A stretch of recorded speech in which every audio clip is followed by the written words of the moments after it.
Hold on. The ad's loading fine. Oh, hey, we're here.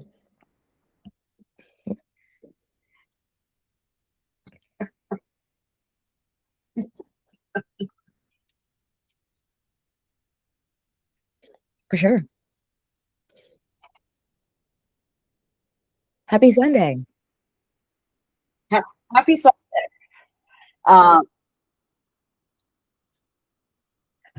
Hi, I am Ariel. I'll start these introductions. I'm 1/5 of the Find Out crew. I'm here with 2 of our other members, as well as our wonderful guest for today, Wes.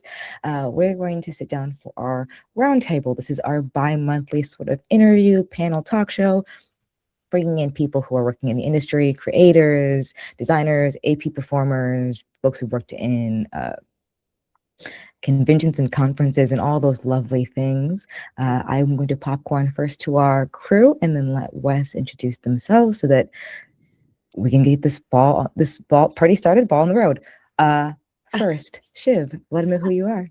Hi, I'm Shiv. I am also 1/5 of the Find Out crew here, and I can be found at drbubblesphd, literally everywhere. I have sat on that username anytime a new site comes up that needs a username. I am an actual play performer, one of the founding members of Find Out Productions, and just general goblin on the internet. So find me, and I'm going to go ahead and pass it over to Glyza, our Notion guy.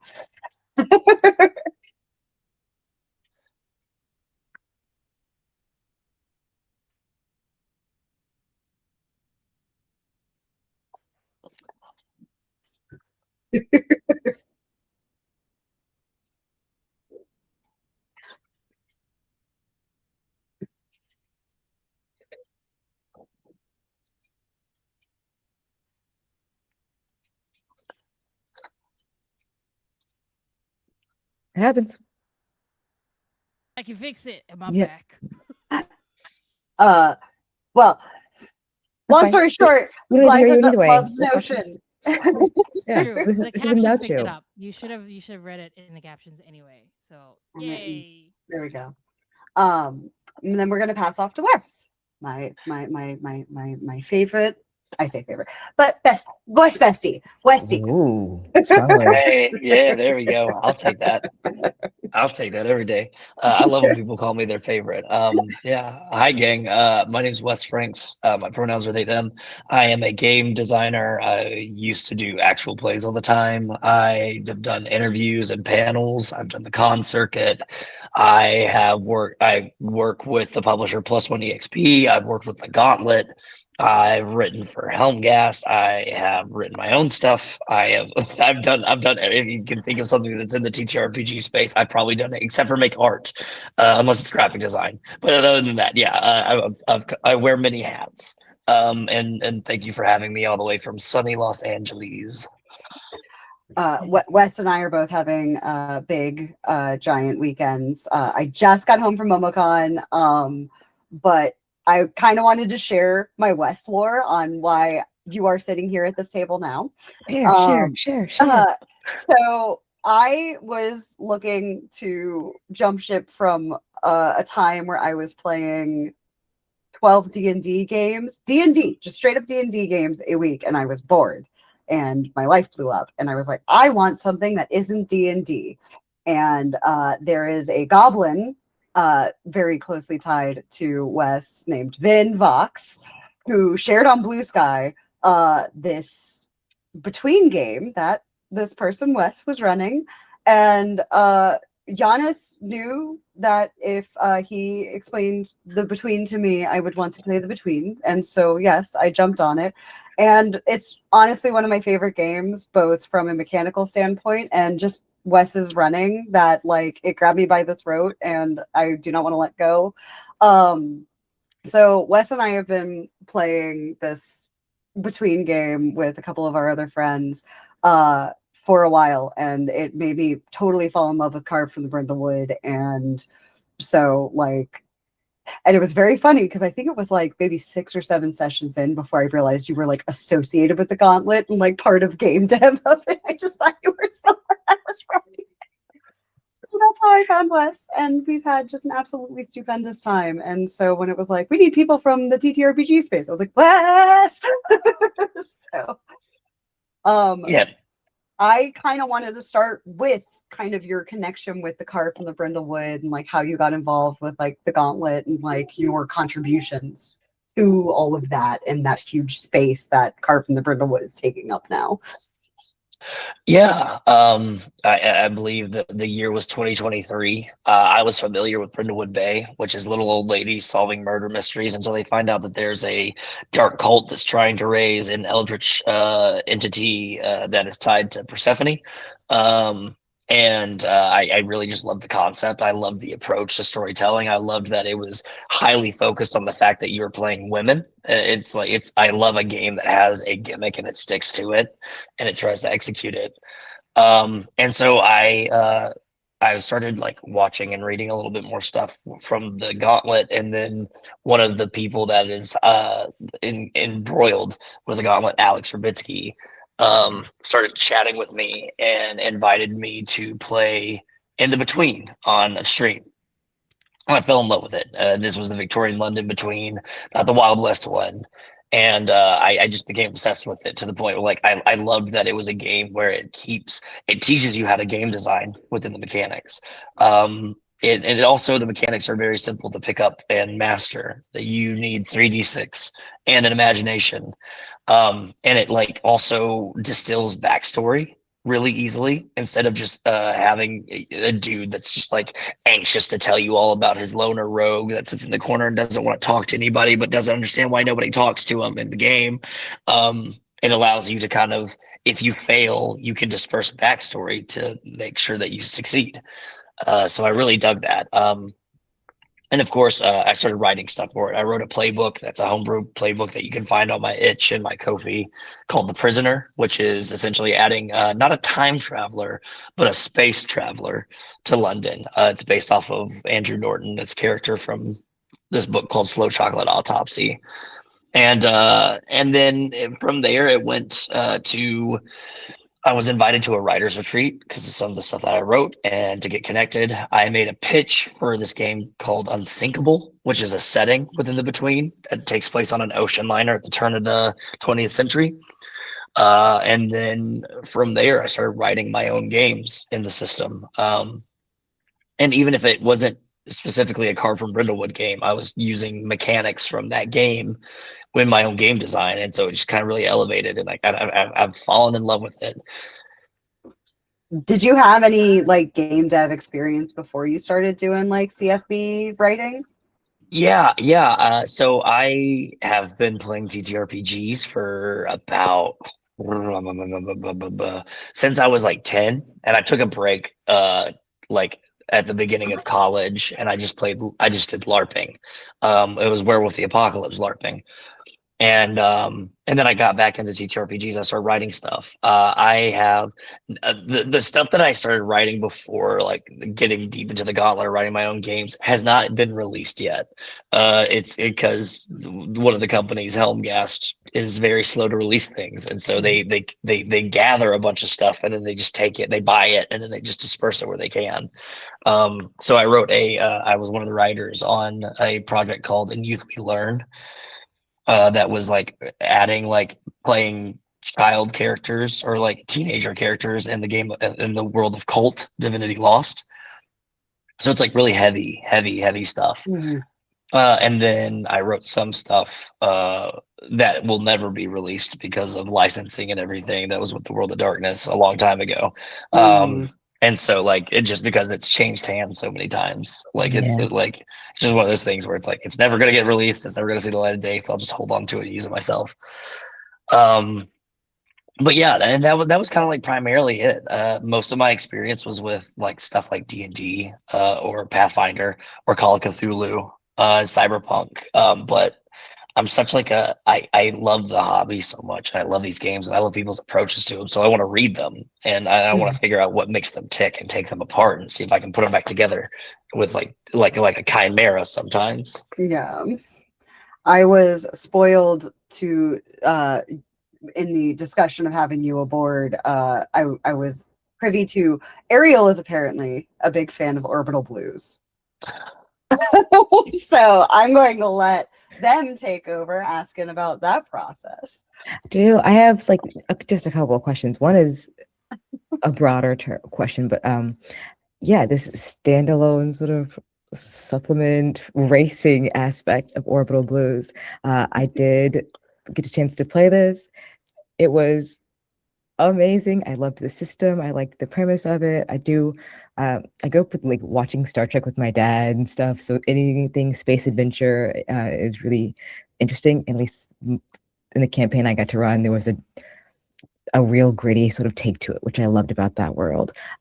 Yeah, like when it comes to working on a system, do you sort of start with, oh, this is a great idea, how can I use this system for it? Or is it like, oh, I want to use this system, Orbital Blues is great, I want to expand on it? What came first?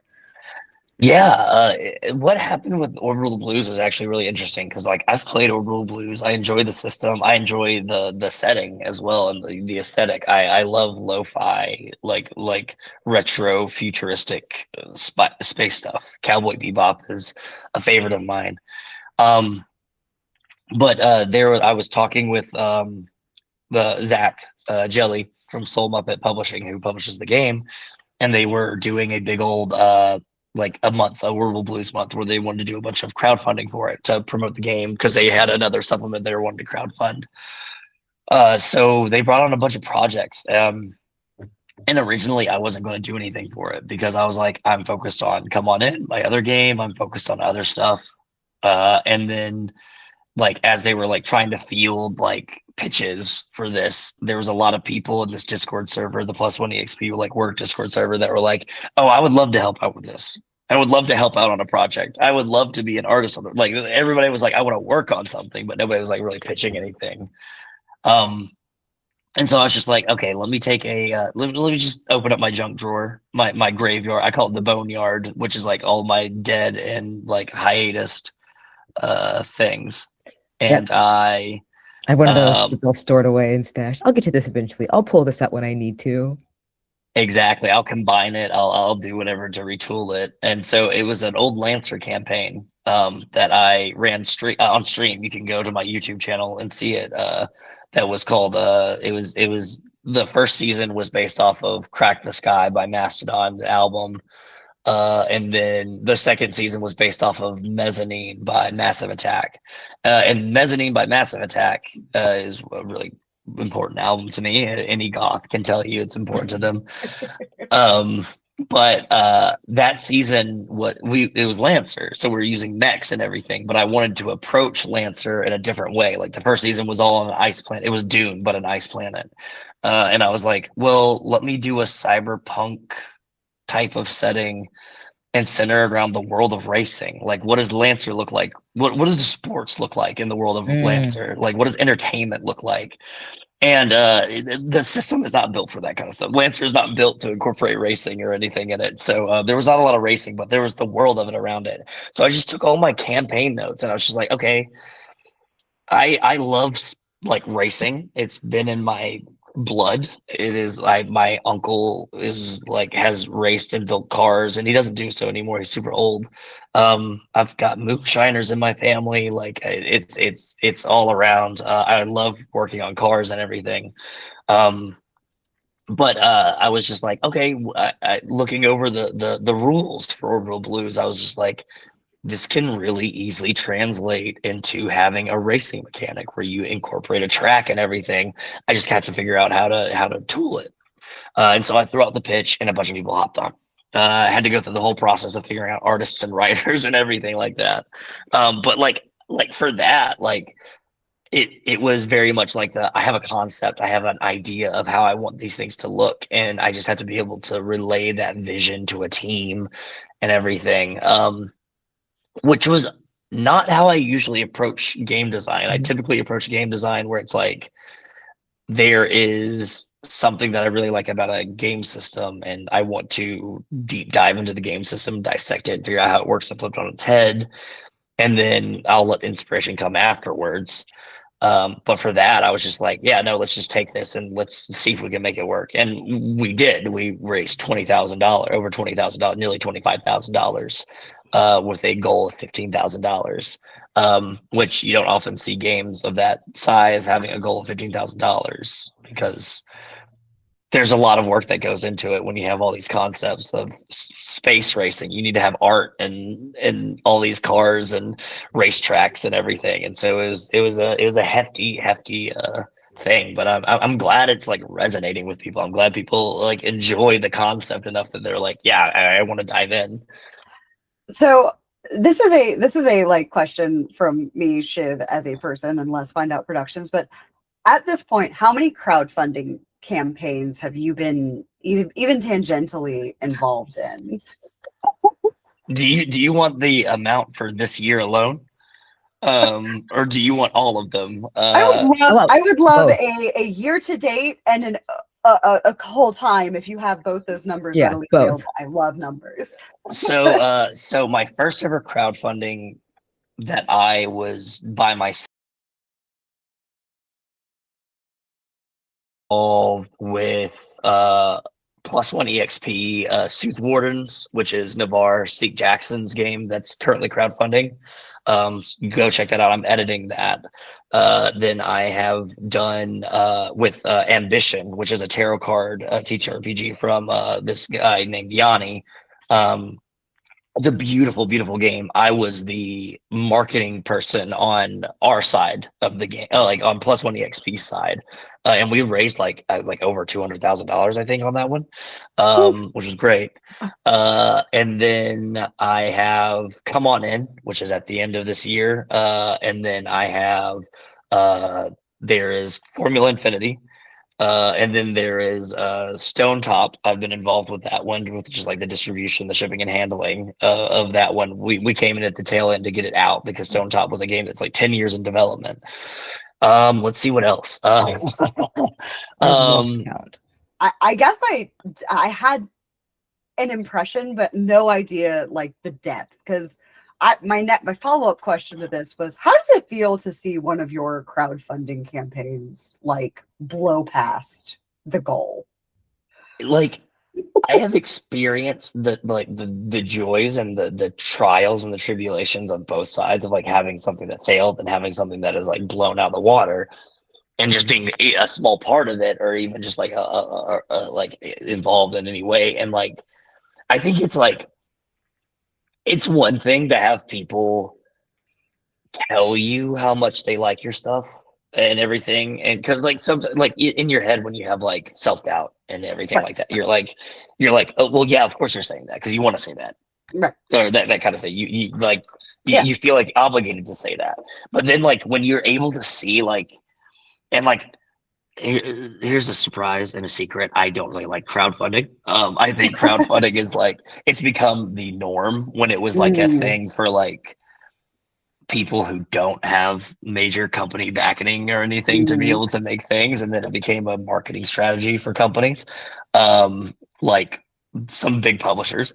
We won't get into the tea part or the dragging part or anything like that, but like, Right. like We all on an know. industry like that. But like, I think when you're like a small person or independent person and you're attached with a project, or it's your project, and you can see how many people exactly like the idea and they want to stand by it.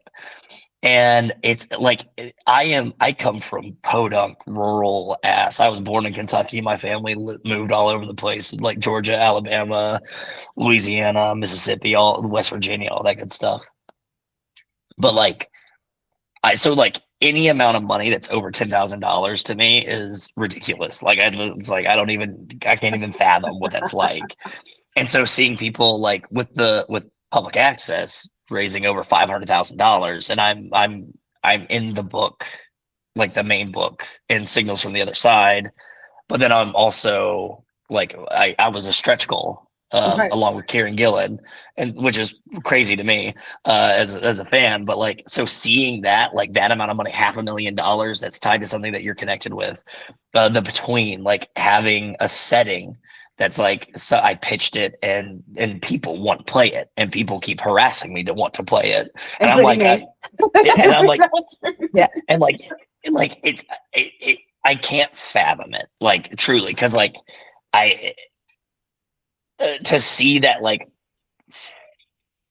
physical representation, like it's not even physical, it's just it's that like I don't know, like it's one of those things where like I can understand how like fame and recognition breaks people's brains once they like if they lean into it and they get lost in the sauce, because it's like it's a drug, like it's Yeah, it's addictive. intoxicating. Yeah. Yeah.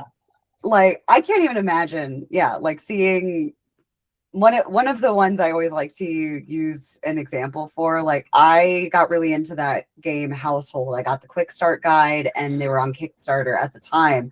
And I immediately like did the highest tier with all the physical stuff and all that. And when I backed it, it was like halfway to its goal. And it was like, I think in its first week of the campaign, and they like quadrupled their goal. Like it was insanity. And I remember looking up and having that moment of going, I need to make a crowdfunded kick like TTRPG, because like I do resent now being a little bit more aware of the behind the scenes stuff, that's just how you get that stuff done. No one just publishes it. But I don't know, like yeah, I was like, I can only imagine the high that comes with seeing that number climb up like in real time. Because even as like a fan, like watching these Kickstarters and crowdfunding campaigns, just every time you refresh the page, it's a different number. I don't know. It makes me feel great. I have a Also, like thinking that it does create some sort of FOMO for the people who are like seeing it and they're like, "Oh, it's funding. I'm not a part of that. I want to be a part of that." Higher, you know. Also, hi, I'm relaxed now because everything is fine on our production side. I'm chilling. I can relax and the ask hormone, the questions now stress and stuff. participate in the interview. So anyway, continue. You very much just had that like Han Solo, like, we're fine, everything's fine here. How are you? Yeah, Like exactly absolutely. the stance you just took. I have a question kind of along those lines, and it does because I saw your these deep Appalachian roots, and you've mentioned sort of coming from more humble roots. One thing that really stuck out to me was you saying you didn't want to like experiences which punch up, not down. Particularly when it comes to things like crowdfunding and getting a community's voice out in public. How does that it was sort of like this drive in and feed into a community that can be found in gaming, particularly for like people who maybe are not from very wealthy backgrounds, or for queer people? We're sitting in a video room right now and it's nothing but queer folks. Like that's the community building, and sometimes crowdfunding in those games is a part of it. Yeah, it's something that I have to like keep in my mind all the time, because I am such a bleeding heart. I am also like I have gotten in trouble many times. In trouble, I put that in quotations because it's from a business or a person that works at a business or something. I've gotten in trouble many times for being loud and proud about my like ideas of like when I see like people taking advantage of those that are less fortunate, like through money in this industry, or they, you know, that kind of thing. And crowdfunding is such like a like it's such like a, because you'll have people try to tell you that like this is how you do it and this is the things that you have to do and you have to spend all this money to make all this money and everything like that. And there's not a science to this. There's not like a form, like they will try to tell you should do your backer kit like this, and there are some things where it's like this is how you're supposed to do it, and like there's like suggestions that actually work, but like I've seen people that have put a lot of money into something and like they don't have a lot of money and it fails. Like the first time they try to do the project, it fails, and it can be something as arbitrary as when you set the crowdfunding. Like I never want to do a month-long crowdfunder where we start on the first of the month and we end on the first of the next month, because people's rent, like when you collect that payment, I'm not giving you that. exactly. And I don't want you to. I want you to be able to like live and like eat and everything. And so like what you're saying is do it 14 days after that, so you know that first paycheck of the month. Exactly. I hadn't even thought of doing things like timing for that. Like, I don't think maybe doing it in the middle of like the holiday season would be an effective thing. No, Don't start not at that in all. You don't November. want to do that then. Yeah. I never And thought then about that aspect. I would you have also never have, thought of that. yeah, you also have to think about like convention season and like, how are you going to be able to market this thing? And like a lot of the times, a lot of these companies like BackerKit and Kickstarter, and like BackerKit is much better about it. Kickstarter, I'll talk so much shit about Kickstarter now. I don't give a fuck because they routinely shoot themselves in the foot. And I know it's the most popular platform and everything, but like they have like formulas. They have because like they'll offer to do advertising and marketing for you on these platforms, but you have to pay them a cut of what you earn and everything. So the more money you make, the bigger cut they take out of it. And so like I've seen like people invest in that too. They're like, yeah, I want to invest in giving money to this company to help promote it. And when that first started out, like a lot of these companies didn't know how to promote this stuff. And so Right. you have people that are like, well, my livelihood is dependent on my art, and my art is doing this, and I'm paying you to help me out, and it's not working. So we have to figure out why it's not working. Also, like I feel like there's a lot of people, there's a lot of companies, there's a lot of like independent people primarily that have found a way to make sure that they can crowdfund their games, and they can make sure that they're including people that do not have a lot of money. Money is the most evil thing in the world. It's not real, but we still have to have it to survive and Right. everything, and we have to have it to enjoy It's things. ones and zeros. Right. Well, And and I so, think as a consumer and somebody who is a chronic, crowdfunding backer, like I always appreciate every TTRPG always has a digital only tier, because sometimes I can't get all the physical stuff, but if I can afford to get the physical stuff, I will, but I still want to support your game and like get something in return. So like that's one of my favorite things about any of those crowdfunding campaigns is having like just PDF only file. Like, How many PDF files do you have of games actually? Just a rough estimate. I didn't realize it until I got into the space maybe like a year or two, and I just want to ask the three people real quick. I don't mean to derail us. no, this is a great question How many? because I don't know the answer. Like I hundreds, I thousands. started collecting in 2019, and I don't even look at it. I just like there's a PDF folder, and every time I need to like move different computers, I'm like, all right, cool, next one, and it's just like All I unwieldy now. know is that I know Google had to yell at me about taking up too much space in my drive for all the PDFs that I did. So now I have to pay them $1.99 so I can keep them there. And I know for a fact I have not written that much fan fiction in my Google Drive. So it's definitely the games that I'm saving. I can tell you all right now that I have a storage drive. It is a physical hard drive that is 2 terabytes, and that thing is nearly Same. full. Oh my god! And It's like that the is Library all. of Alexandria of like independent games. Jesus. I have gotten into digital archiving. Yeah. I want to get a scanner so I don't have to use like a scanner at the library or anything like that. I want to get a high because there are so many TTRPGs and supplement books we're talking about. I'm at Darkness Emergent right now, which is a LARP that happens across the world, across the country right now. It might happen across the globe, but like I'm at like a LARP event, and like Vampire the Masquerade has had tons of editions and supplements and source books that have been written and everything like that, and they're no longer being published, and you can't find them anywhere except for online.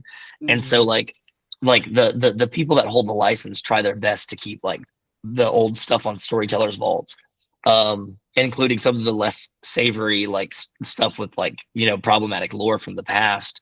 But like I'm such a person where I'm like, you can't find some of this stuff anywhere unless you sail the high seas of the internet. And so like I'm a person that I support pirating. I think that pirating is actually important to art and culture because that's how it survives, because you have governments that want to burn and get rid of art. And so the only way to do it is to have people that are wanting to hold on to it. And that's the same thing for TTRPG books. There are so many TTRPG books that you don't have access to anymore that I are mean, that you yeah, they're I was about lost. to say, like, even in like historical precedent in the past, like people who stole art during times of war are the reason we are able to hang those pieces or present those pieces in museums today. And it's like, kind of the same concept. Like, yes, of course, like we'd love to give money to the people who made it and all of that, but like, yeah, in the time of, you know, itch running back on, like back and forth on, are we doing adult content, are we doing gay content, like because of Stripe, and now we're at the mercy of all these pay processors, and we're going to lose a bunch of really incredible things. And like you said, Ariel, like with community and punching up and stuff, it's always going to be the people at the bottom who get cut when those things come up. It really is one of the most depressing things to be like, hey, I did something really nice and I want to show it, but you can't find it anymore because nobody saved the VOD. The VOD is gone forever, you know? Yeah. And it applies to everything that we're doing. And, you know, I'm so glad that we're having this movement right now. I think No Man started it, or at least a lot of other people are also doing it. But like, just the act of like internet archiving, putting your you know stuff there, and especially like, oh, some people are like, well, we'll never look at it. Well, you never know. You never know who wants to look for it. Also, like, I'm really heartbroken that the one performance I did of Tommy from Power Rangers, Green Power Ranger is gone. It's lost forever. And that was one of the best performances. And I am still upset about it.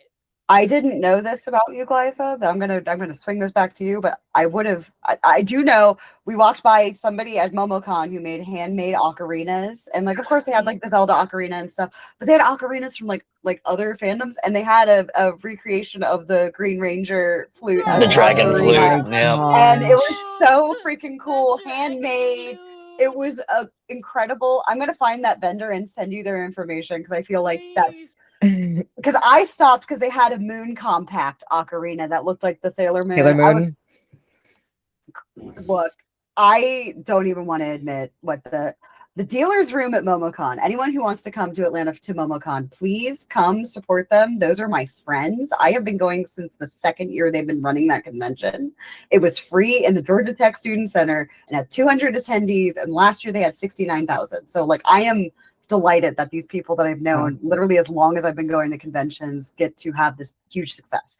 But it's in the Georgia World Congress Center, and I got in and looked down at the artist alley and vendor hall, and it felt like the infinite corridor from Castlevania. Like I didn't even get to finish the vendor hall, and I was there 3 full days. Like there was so much. It was amazing. And like ocarina. I have a random like fandom question because we're talking about what is your touchstone? Like, what is the fandom? What is your fandom touchstone? Really? Like, what makes Wes go? All right, I've got a follow up for that. Whenever you're done, let me know. I have a question for that also. I have some theories, and I'm very curious to hear their answer. Just simply having been at their table for so long, I'm like, I have theories, but let me see what their answer is.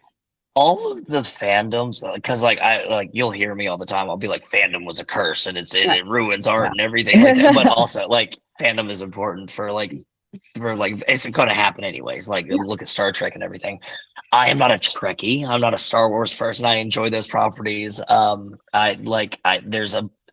the fandoms that I'm a part of are kind of like very niche, where it's like, yeah, I'm part of the Wire fandom on HBO, or I'm like, the ones that have very little posts in the Tumblr tag. You know, you click on it, you're like, it's just you and 3 other people. 3 other people, and they're your best friends. But if there's like the most dominant one that I am like super into, and I think anybody that talks to me or they hop on my Blue Sky or Instagram and they look at what I'm into and posting about, it is if it's not it's professional wrestling. It's 100% professional wrestling. It's the last bastion of American theater. It is the most. There's a lot of overlap between TTRPG fans and wrestling.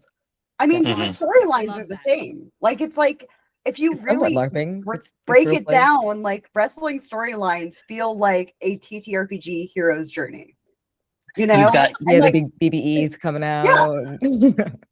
You've got gorgeous women, men, and MBs and otherwise oiling themselves up, wearing extravagant costumes, coming out to music with pyrotechnics.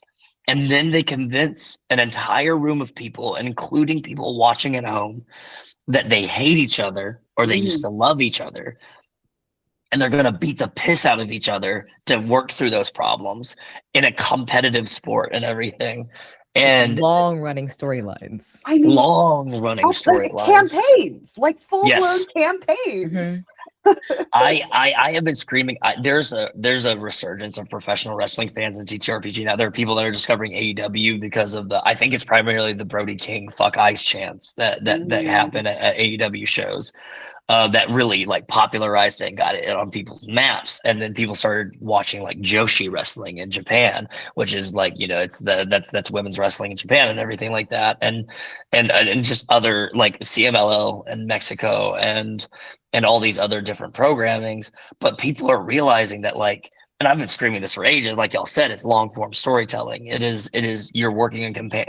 I tell people all the time when, like, you can find inspiration for your TTRPG campaigns anywhere, but you're not going to find better inspiration from television shows and primarily professional wrestling, because there's so much buy-in that has to happen, and there's audience buy-in. The audience is a part of it, and with TTRPGs, that's the same thing. The audience is the table, and you're playing a role in it and everything, and you're having to have a hand in it.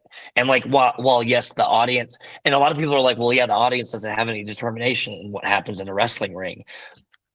We'll get it out of the way. Wrestling is real. Wrestling is real. It's a real thing. It is just scripted. I hate the wrestling is fake thing, because it is, that person is actually taking a chair shot to the head. Yeah. That person is actually diving through a table It's that not also fake has blood. glass beams. Yeah. It's not fake blood. People seriously get hurt and injured sometimes, and it's a and lot. even die. Yeah. Like, So- and so, You're putting your body on the line for. I have story. Shiv lore tied to this, but I'm gonna let you finish your thought. yeah.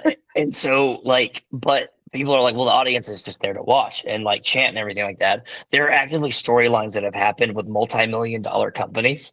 One of them I won't talk about because it's a piece of shit company. It's owned by an even more piece of shit corporation that's ruining professional wrestling and television and everything that we hold dear, American way of life. But like AEW, like there have been storylines that have changed because the audience reaction. There have been storylines that have happened on the fly where they have because like a lot of the time the referee is the GM in the ring. He's the guy that's relaying the information to the wrestlers and everything like that, and from like backstage and everything. And so, like, there have been audibles called on the fly where, because the audience is so vehemently against a person, that person turns heel, right? And like that person is like immediately. And like there's also been like storylines where it's like Bret Hart versus Roddy Piper back in the 80s, where like they were rivals and like they were both faces, and it was right before Roddy Piper turned heel, and he did it eventually like later. And you can watch Super Eye Patch Wolf's video on this, and it's great. Like Super Eye Patch Wolf. Yeah. Got to meet him at MagFest. We're talking fantastic. about the King of Ireland. Yeah, My the King wife's of next Ireland, to me. exactly. Yeah. We started using the term notions because of Super Eye Patch Wolf in my household. Notions. Um, But yeah, like there's this whole thing where like he was going to turn heel on Bret Hart. He was going to hit him with the bell, like the ring bell, and the audience was like screaming, don't do it, don't do it. They were like crying for him not to do it. They're like, that's your friend, that's your rival and everything. And he tossed it away, and he ended up losing. And he's the older guy. Bret Hart was the younger guy, and he ended up losing the title and everything. And like that was something like he didn't turn heel at that point. He was supposed to. And it's like, and like there was so much dramatic, like dramatics happening in the place that it compelled a whole world to change its storyline at the drop of a hat. I mean, and like you said, I have a second thought, but like you said, like the referee literally being like the GM, it's like that is what you are doing as a GM when you're running a game. You know, you always make that joke of being like, oh, there's a warehouse up on the road. And it's like, oh, is that a house that turns into a bigger house on a full moon? You're like, well, it is now. Like, you know, and like you are doing that, you know, like typically like my GM notes have like sexy goblin ? Like, and then I'm just doing it on the fly. I was running a Disney game, a Disney themed D&D game where you were fighting capitalism as Disney face characters because you're making a union. That was my game. But someone jokingly said in the session, like, oh, I wonder if there's like an underground mascot fighting ring. And I was like, we're going to go on a 5 and I will have mechanics for this. And like, it's just one of those things that like your audience participation shapes your game. unless you're a GM who puts everyone on railroad, you know, like Yeah. We were talking about like railroads, and I was talking about that at another channel about like what's your view on railroading and just letting things go, where they fall. Like how much do you prepare even as a player, how much, or a GM, how much would you prepare really when you're running something? I have become such a like my TTRPG style is I play jazz when I run a game now. It is a lot of it is improv. I do broad strokes outlining because I learned, and this was like also a thing with like when I was doing actual plays with Carrying Comfort and everything, where it's like I didn't have any interest in having like long form campaigns because I did at first, but then I was like, this is very exhausting, and this is very like I also like I have such bad ADHD, so I want to shift around to other genres and settings and aesthetics and game systems, because I was just piling stuff on top of it. But I used to plan everything. I used to like every interaction, everything. I was like, I need to be able to predict what my players are going to do at any moment, at a drop of a hat. Um, and I like almost drove myself crazy doing that. And now I am such like a I am going to make the setting. I am not going to finalize the setting. I am I am going to play off of what the players want, what they're like their story that they're leaning into. Um when Shiv, I'll give an example. Shiv for like Between the Ghosts of El Paso, the Between gives the keeper, the GM, a whole framework for campaign wise and like threats to run and everything. It's very like modular like that, where you can take things and put them together and everything like that. Um, and a lot of people that run that game, they're very beholden by that. They are like, I am sticking with what is in this book. You need to write everything. I only do it raw, and I railroad everything by the guy on the book. it's But like with funny. Use me example because I was going to bring this up. Shiv's character was a woman who ended up dying or being embodied by the avatar of the Horseman of the Apocalypse, Death. And so bringing that character in, that's one of the playbooks in the Between Ghosts of El Paso is the inevitable. You play the avatar of death that's being possessed by death. And so that then introduces the Horseman of the Apocalypse into the game.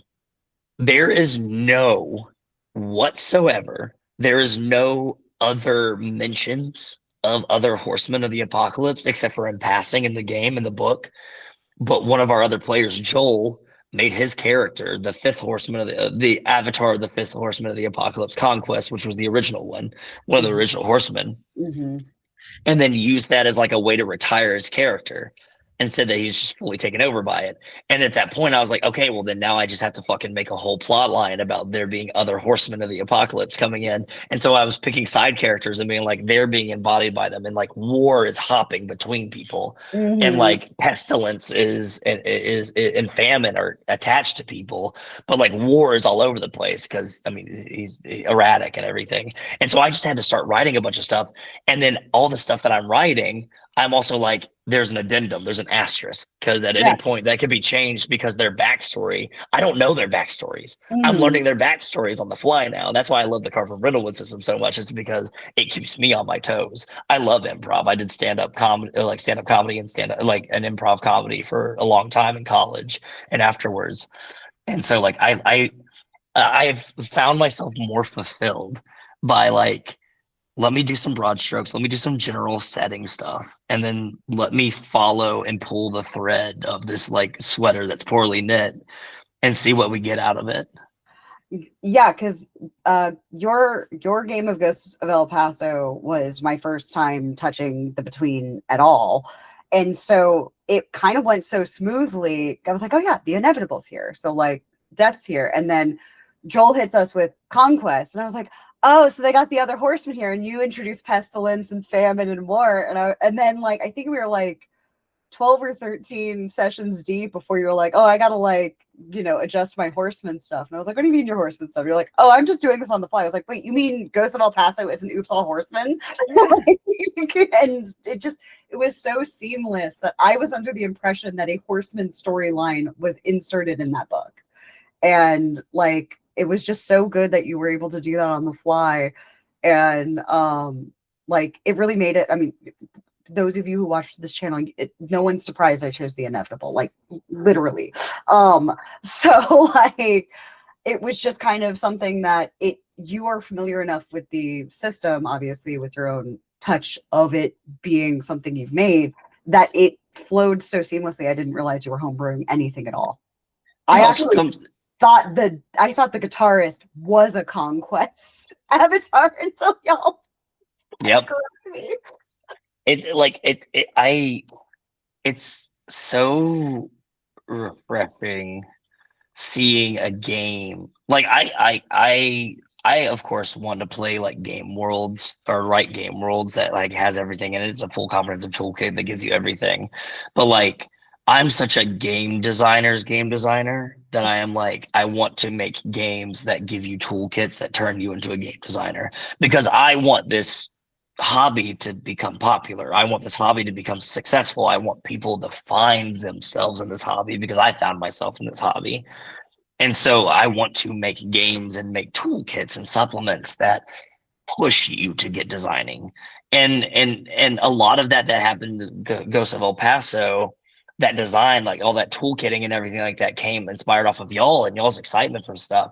But it also came from a knowledge of the setting of like the touchstones that make westerns and everything. Like as super problematic as they are, my dad read all the Louis L'Amour cowboy western romance stuff where it's just like the embodied of like the idealized American West, which is not true at all the way to Cormac McCarthy, which is like, oh, the West in America and everything is covered in blood because of people and their greed and everything.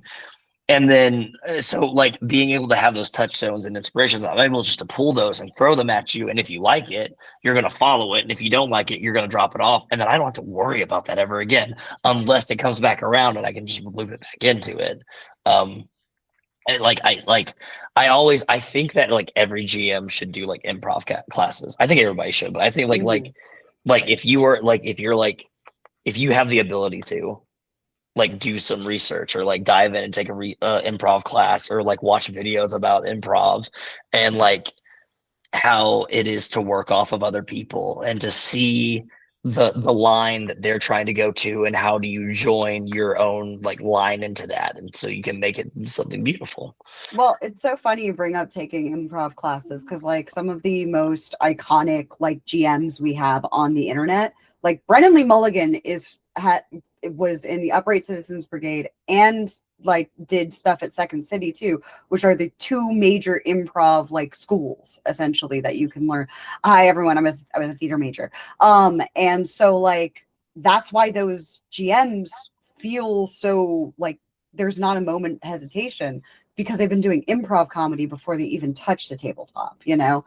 And I think one of the beautiful things about tabletop is you get to use your improv tools, but you can make them dramatic, because most improv you see is going to be sketch comedy.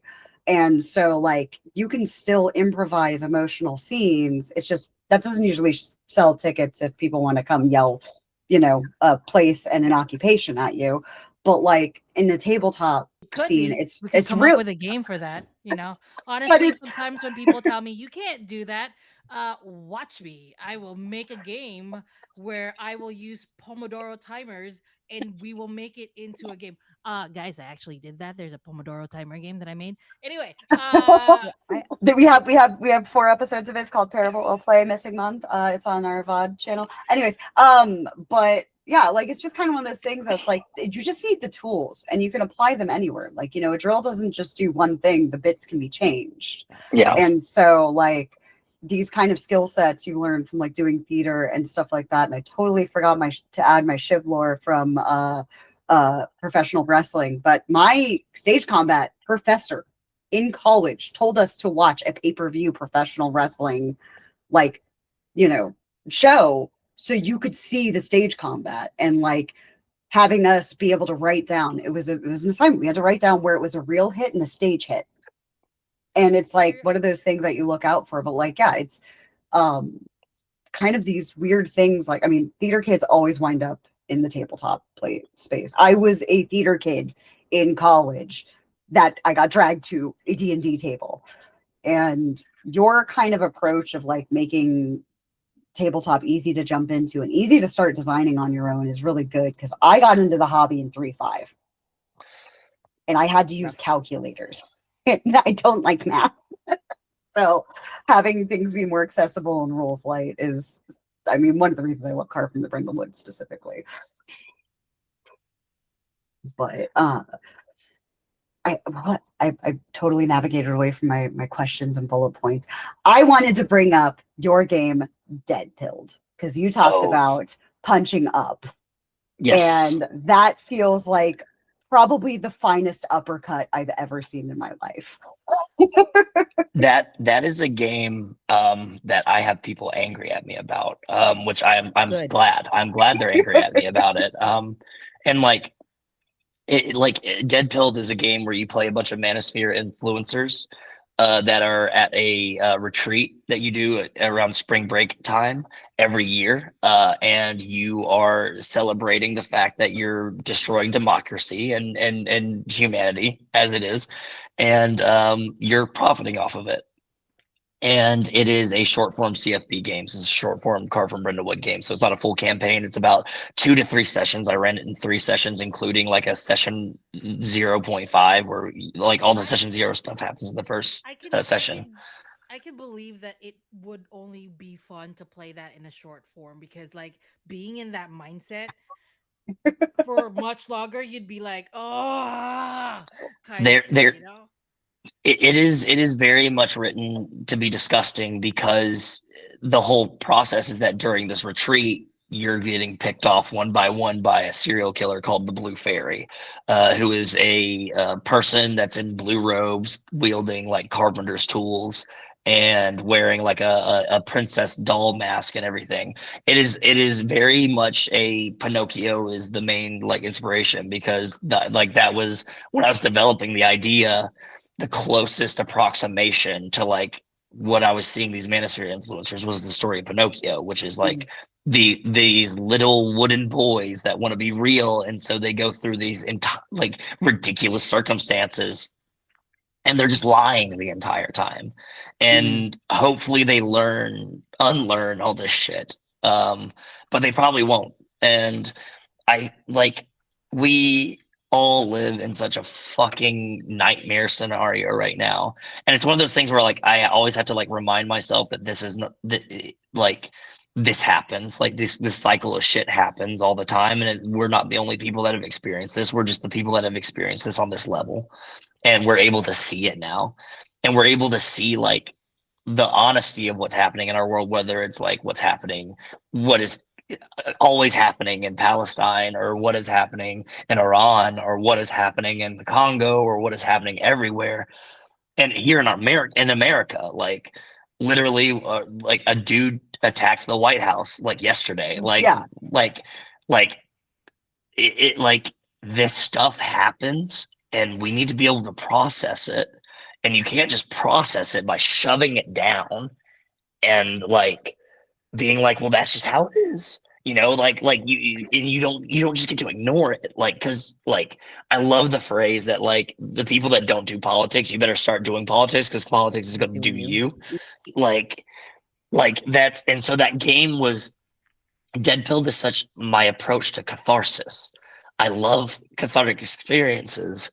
And like it is purely like I wanted queer people. This is a game for everybody, but it is primarily a game for queer people, trans people who have been targeted their entire existence to be able to play a character who is a piece of shit, and they get their just desserts by the end of the game. And all of the like backstory stuff, the backstory prompts, like within Carve from Brindlewood, that you get little prompts that you check off, and it's stuff related to your character's history and like how it ties you to the overall world. All of those prompts are based off of like things that I've experienced living on the internet as like a socialized male, as somebody that was like that's AMAB and everything, of like, when's the first time that you hopped on the internet and you went on a website that you're not supposed to? Why did you keep going back to it? And why do you keep going back to it today? Like, I was a kid that was on live leaks at the age of 11. Like, I'm not supposed to be seeing dudes eaten by alligators and all this stuff like that. Like, and that changes you, that warps you, especially seeing that so Mhm. young. And then like it goes into details of like when's the first time that you took advantage of somebody for gain, Right. for professional gain, whether it's professional or it's personal gain or anything. Because I also want the players to get in that headspace of realizing that these people are human and they fucked up, and there's ways that got them to that point, and how can you recognize that? Because I am such like, I understand how people are uncomfortable with like stuff with problematic lore, or like stuff that is like really tough to deal with, Mhm. like games that involve war, or like sexual assault, or like Bluebeard's Bride is like such like a the reason Bluebeard's Bride is so important and resonant is because that is the experience of most women, if not all, or like those that are like AFAB people. Like they experience somebody like trying to like hold them and collect them and capture them. And Right. it's like, and like, you don't get honest human growth by having all the Sunshine and Roses games, which those Mhm. games are good. I love the Sunshine and Roses games. They're so fucking fun. But I'm a type 2 fun person. And so like I want people to think about their world and how they talk to people and what they do affects them and it affects the world around them. And I want them to have fucking fun with it too.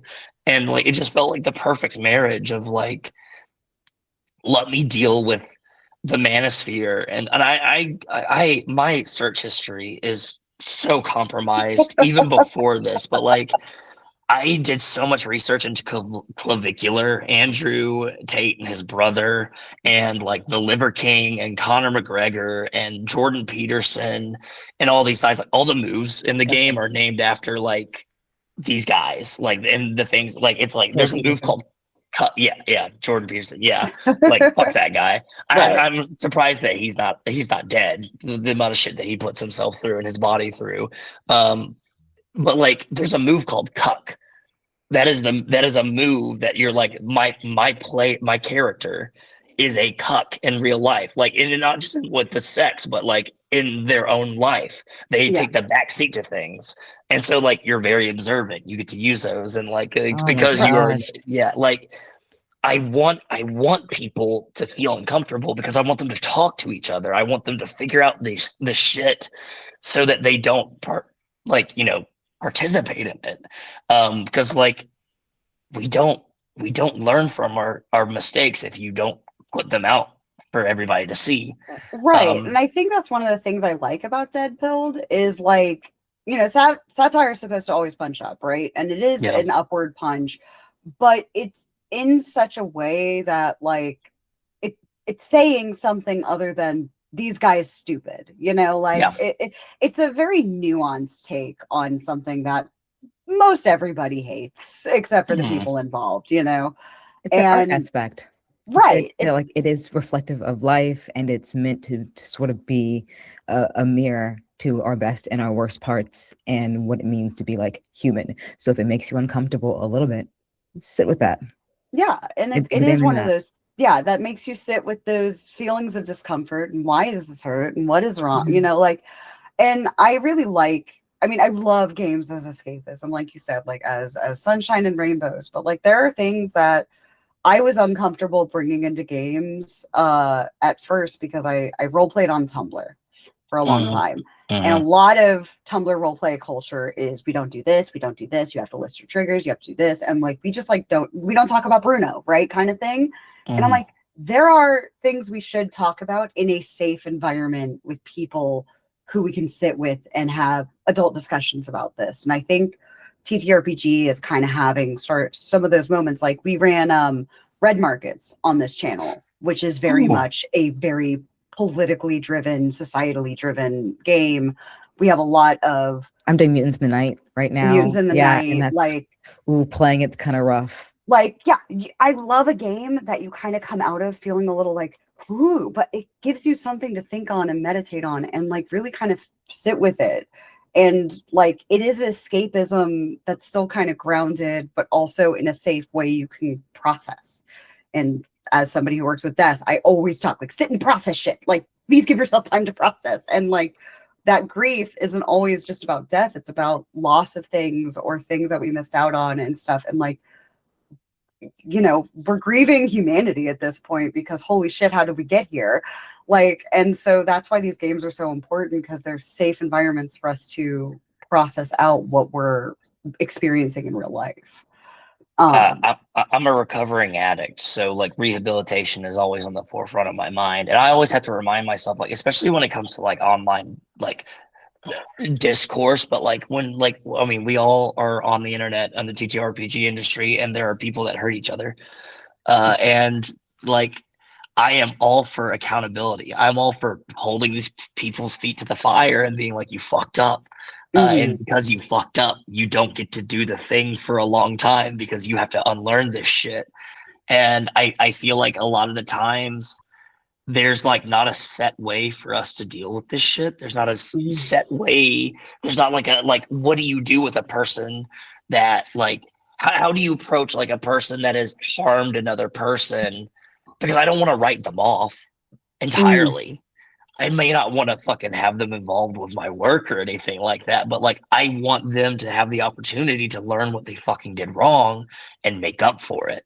And like they like, and even if how they make up for it doesn't get them back to where they were in their life before, that absolution is going to help them from falling into a place like the manosphere. A lot of these manosphere dudes are guys that fucked up big time. And instead of being held accountable and being shown a way to get themselves out of that through accountability and apology and listening to the person that they hurt and figuring out how to rectify this, their what they did wrong, they get into denial.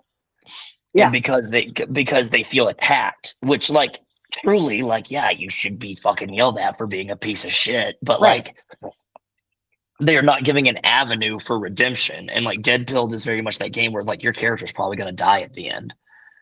But if your character doesn't, there's an epilogue in it that says it's 2 years after the event that happened at Bromageddon, and you're alive, and a right-wing president is being elected. Is being like it's the inauguration of a right-wing president. How do you feel having survived this ordeal, and how does it make you feel knowing that you have contributed to further collapse of society? Because like you don't get off easy. Even if you survive the game, you don't get off easy. You have to confront that shit about yourself, and you have to like figure out how you can make amends and everything. But like, and that's like I've run the game a bunch, and like one of the players is like we had 2 people survive the game, and one of them was like they started dedicating their time to their community outreach, helping at the community garden, helping at the Lions Club, giving people like eye tests, eye exams and everything like that, and like they're not successful anymore. They live a quiet life. And the other person is like, no, I get into denial and I backslide. I get deeper into it because I need to feel vindicated because I survived. So that means that what I am, I'm better, I'm stronger, and I need to live in that.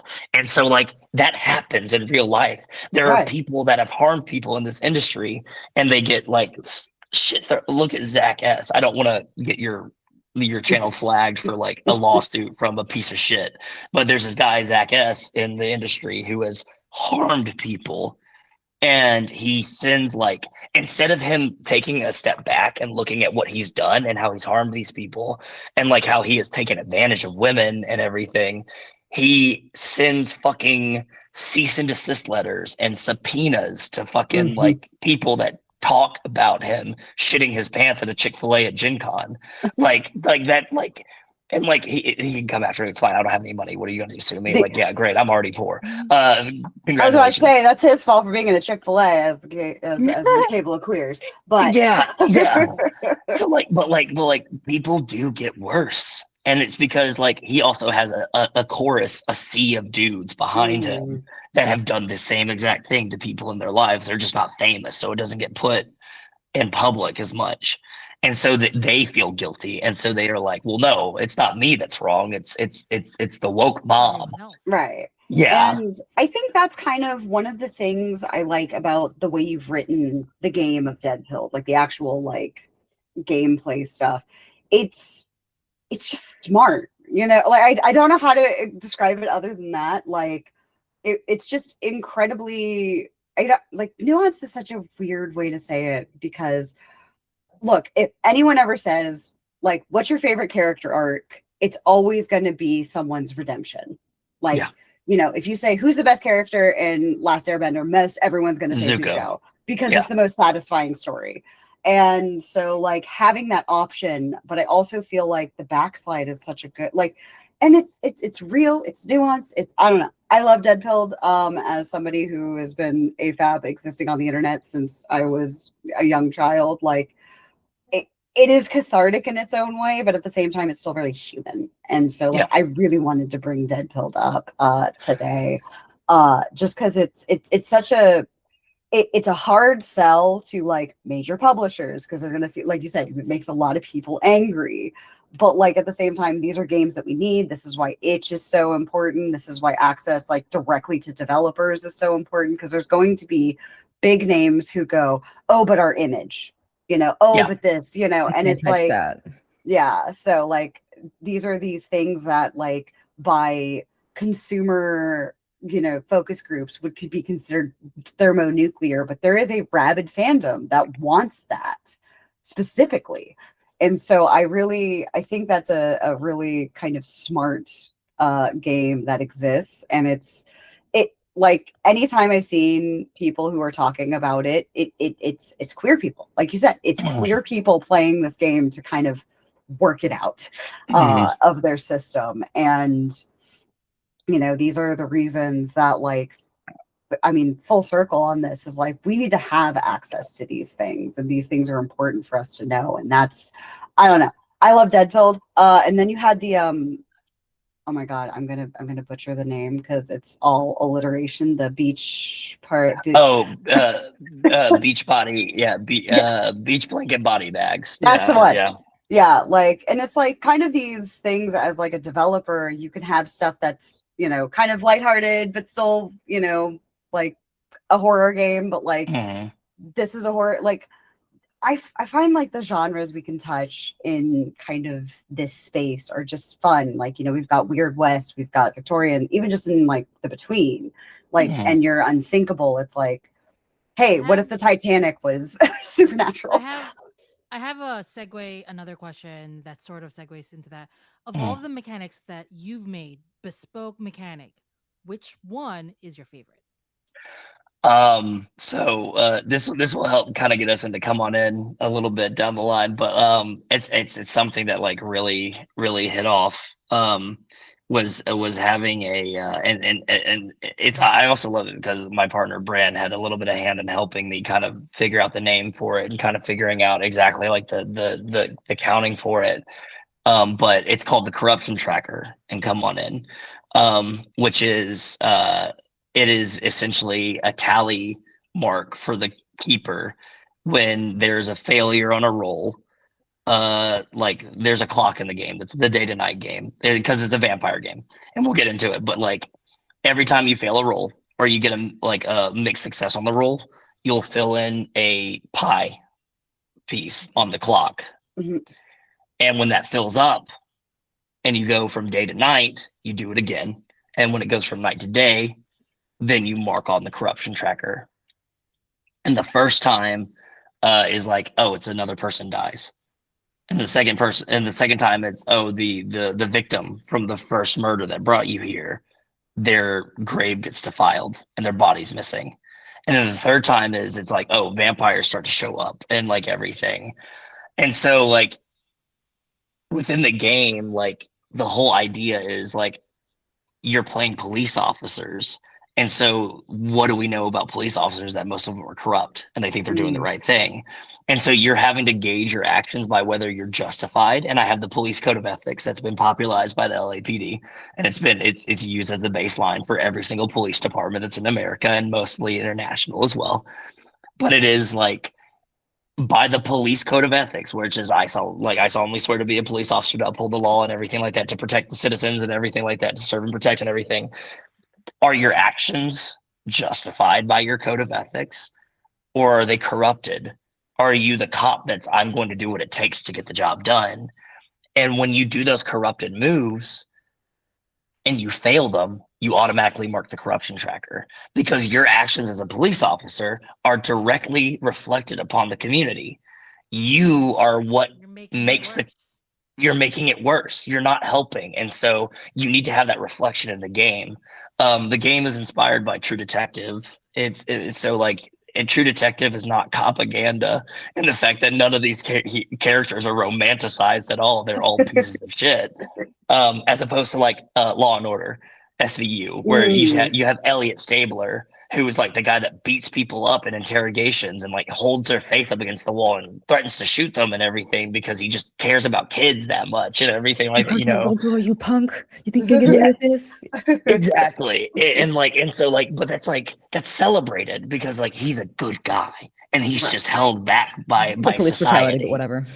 Exactly. Yes. I also like that mechanic in a way, because like, yeah, you're doing all these things and maybe you're not paying attention to the clock as it moves, but the clock keeps moving, the corruption keeps happening, and it's a good thing to keep in mind for your players that if you don't pay attention, things still happen.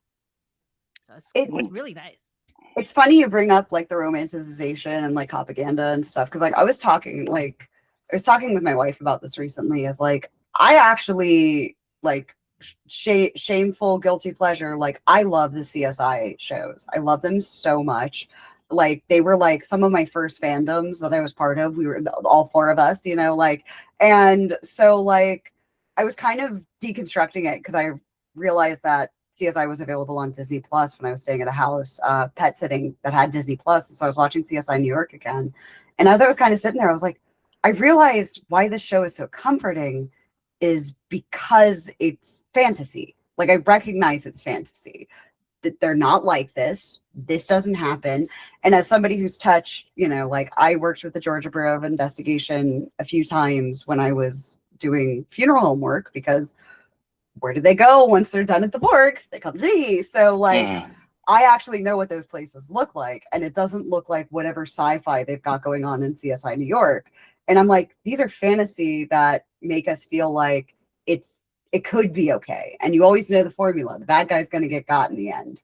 And so like having that corruption tracker is kind of a way to focus it in realism.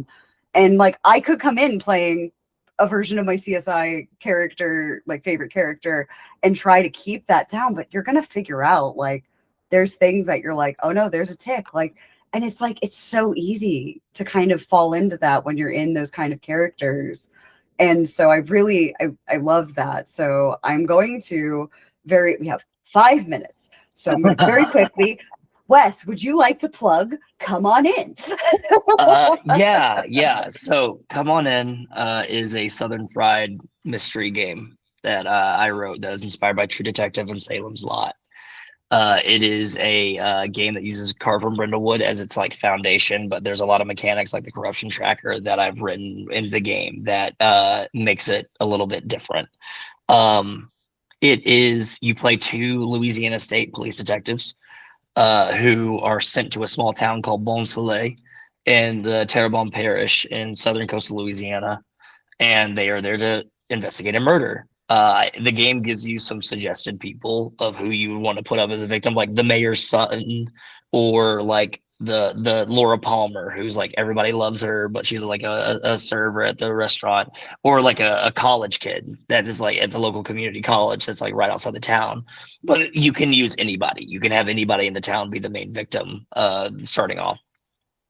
But as they investigate this murder, they slowly start to realize that this murder is not like a satanic ritual murder. It's actually a vampire that's like chosen Bon Soleil as a town to become their nest. That's their Raven loft.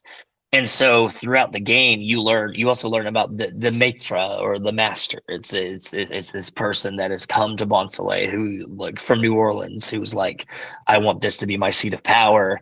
And you learn about what put them in the position that they're in. How did they become a vampire? Who is it? And like, I took a lot of inspiration from Interview with a Vampire for that, because like I want the villains to be humanized as well. I want the vampires, the monsters to be humanized as well, because you're both monsters. You're police officers and you're the vampire. Like you're like that duality is there. It's made for 3 players, including the GM. It is supposed to be an intimate game because it deals with police corruption and police, which is a heavy topic. There's a lot of people that told me they're like, I'll probably never play that game, and I'm like, I understand. I hope you do though. Mhm. But like eventually, as you go on, you start like discovering like cold case files from previous cases that are actually tied to vampires, and they have like little prompts that you go through. Like there's one that was based off of R. Bud Dwyer, who was a Pennsylvania like representative. He worked for the like the city, like the state commission, and he was accused of stealing money and committing embezzlement. And he was like, I'm a patsy. This is like truly like I'm not a bad person. And he killed himself on television, and it was televised and everything in front of people. And so I wanted to represent something like that, but it's like, oh, this guy thinks that the vampires are taking over the government, and he's trying to warn people and nobody will listen to him, so he kills himself. Like like I want that kind of darkness that happens in our world represented, and I want players to be able to kind of experience that. But I also like, this is a game that people are going to be like, oh wow, it's woke, it's anti-police and everything like that. And I wanted to thread the needle between, this is a game that if you know, you know, and you know what it's about, and you know what we're Mhm. trying to say. And if you're already in the know and you're already hip to it, then this is just a pulp horror game for you to play. But if you're Mhm. not in the know, if you're just picking this up because you want to play a detective game and everything like that, then I want this to be a gateway to you radicalizing your thoughts on how we can better do community safety and community insurement. The art is fantastic. We have all most of the people on the team are trans, or they are like, and they're women, or they're trans, or they're black, or something like that. I wanted to make sure that I had underrepresented, marginalized people writing this game. We have Jane Niley Butler, who's doing the interior art. Scraggin did the cover. It's beautiful. You can see it online right now. My partner Bran is doing the layout for the quick start and for the game itself, and is doing a fantastic job. Is wrapping up on the quick start, our ash tray. It's an ash can ashtray edition. But then we have Rena Amaranthine, who's doing the sensitivity consulting for the police stuff, because Rena has worked with like police corruption and everything, and like, and then we also have Sarah Bowling, who's done editing. And I have a whole slew of like additional contributing writers, and also stretch goals and everything, because we're crowdfunding in October 2026. Um, so currently, right now, you can get the game on my itch or Kofi. That is like, it's the first bite edition. It is the preview to the game. It is like a demo disc that you got from Pizza Hut, Mhm. where it runs you through the first part of the game, and you have a bunch of moves available to you. It's a lot of the text available to you. But Gen Con 2026, which is like end of July, beginning of August, we are going to have the physical Ash Tray edition, which is the game in most of its entirety. It is the entire campaign. It is most of the town. It is most of the moves. It's like a lot of the stretch goal stuff just isn't involved. It's all the cold case files. It's Right. all the it's like all of that stuff that like you can play and run the game, and you're gonna be able to get it for like $15 physically or for free digitally, because I want people to be able to play the game. And the Well, that crowdfunding edition is just all the bells and whistles. So like yeah. when we crowdfund, it's just like, oh, this is just the nice art and the stretch goals. And like if we hit all the way to $500,000, then I'll do an omnibus edition that collects everything together, like a coffee table book. But like, Well, yeah, Well, we'll be sure to share that when the time comes. And we really want to thank you for coming on and chit-chatting with us and all that. So we're going to go ahead and do a quick and dirty outro. I'm Shiv, Dr. Bubbles PhD, found here and everywhere online at Dr. Bubbles PhD. And we have Glyza. Hey everyone, Glyza, he, they, she pronouns, yes, in that order. You can find all the things I'm doing by just going to classicaladventures4.1 or connect.classicalglyza.com. If you find a classical glyza, guess what? You found me. If you don't find a classical glyza, skill issue. Honestly, I'm everywhere. Ariel. Hi, I'm Ariel. I use they, them pronouns. I can be found here on Final Productions, running a Mutants in the Night game and currently Kids on Bikes. And you can find me on the internet at sirenmademodules. And I'll give one last outro to our amazing guest. Well, I try to use my pronouns. Hi, my name is Wes Franks. My pronouns are they, them. And you can find me everywhere on the internet at carrion-comfort. For Blue Sky, it is at carrion-comfort.com. That's my website. You can go to carrion-comfort.com, and that shows you everything I've done, all the stuff that I've talked about and the stuff I didn't talk about. There's a credits list. I have video game photography there. There's a link to my shop where you can buy my stuff. If you want to pick up Dead Pilled, hit up the Gauntlets drive-through RPG store. I get paid out for that, so pick up as many copies as you want to. That's great. And then also, if you want to support, come on in. Formula Infinity. If you want to support Formula Infinity, you can hit ttrpg.link/speed of sad. And if you want to follow the backer kit for Come On In, and you want to be made aware of when it hits, the more people we follow it, the higher chances of success we have for funding it. Go ahead and hit up ttrpg.link/come on in, all one word. And that will bring you to the backer kit page. You can just hit follow, and that'll give you a free copy of the first bite edition directly to you that you'll get from Itch. And then you'll also be made aware when the ash can goes live, and then when the crowdfunder goes live. And I really appreciate y'all having me on. This was really fun. Thank you so much. Thanks, Thank you Wes. so much for All the right. patience as well. and everything. Absolutely. Oh, Yes. yeah. And thanks y'all in chat for dealing with us and tech goblins, as always. Well, thanks, Bye, guys. everyone. Bye. Bye.